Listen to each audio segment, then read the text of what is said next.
This happened a long time ago when I was 16, and it's one of those stories that still makes me shake my head in disbelief. Our school participated in the International Baccalaureate program, which meant we could take some intense classes and finish high school with a ton of college credits. Even if you didn't complete the entire program, the courses were great prep for college. So, during my junior year, I decided to take IB French I, which was completely immersive. Our teacher was strict. Everything had to be in French. Want to go to the restroom? Ask in French. Got a question about homework? You guessed it, ask in French. On the very first day of class, she assigned us an entire chapter due the next day, 20 pages of exercises from start to finish. The class started with 20 students, but after that assignment, we were down to just 5 of us, with only a handful of dedicated students left. Our teacher poured her heart into giving us a well-rounded French education. We read French novels, watched French TV shows, and discussed French history and politics. Keep in mind this was the late 90s. The internet wasn't readily available, especially in Central Appalachia where I lived. Just having this program was an incredible opportunity, but our resources were limited. Still, she went above and beyond to make our lessons engaging and challenging. I remember reading Asterix and Obelix comic books in French, and even participating in a scavenger hunt around the school with total instructions in French. One day, while we were reading a French magazine for translation, I'm pretty sure it was Le Monde, our teacher had a brilliant idea. As we worked, she casually browsed the classified section of the paper out of curiosity. That's when she stumbled upon an ad from a Frenchman in a maximum security prison in Colorado, looking for someone to write to him in French. His name was Maxim, and he provided an address. Wouldn't this be a great way to sharpen our French skills? She suggested. Without thinking twice, all 5 of us eagerly grabbed our papers and began writing to Maxim. Now, it wasn't complete stupidity on our part. We didn't include our full names or addresses, but we mailed our letters from school, which wasn't exactly a great cover since we lived in such a small rural area.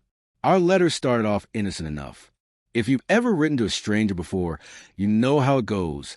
You introduce yourself, share details about your life and family, all while trying to translate everything into French. What we didn't consider was that this guy in prison might not be as innocent as he seemed. At first, his response was warm and grateful. He called our teacher an angel and said our letters were a bright spot in his otherwise dark existence. He wrote about how lonely it had been without anyone to interact with in his native language, and expressed excitement about our correspondence. But then things took a turn. Maxim decided it was time for us to hear his tragic tale of woe. Remember, we were just high school students with basic translation skills. What I recall from his letter is that he described himself as just a simple man who came to America chasing the American dream. He started a business exporting leather goods, but soon found himself entangled with a partner who assured him he could get his inventory through customs without delay. It turned out that this partner was running drugs, and Maxim had no idea until his business got raided by the FBI.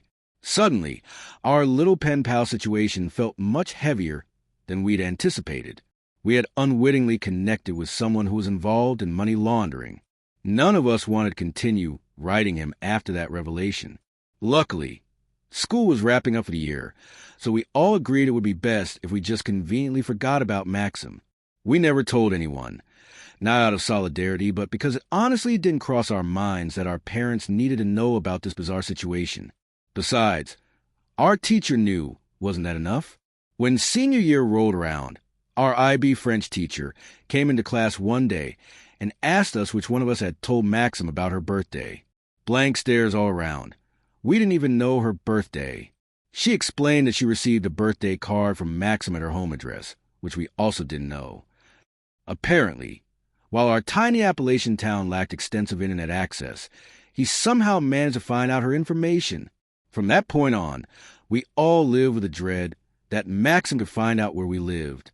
Now I teach at that same school alongside the same French teacher, and we both marvel at how she assigned us to write letters to an unknown prisoner without any concern for our safety, and how we willingly participated without thinking twice. So here's what I learned. Just because a teacher says you should do something doesn't mean you shouldn't think about the unintended consequences of that assignment.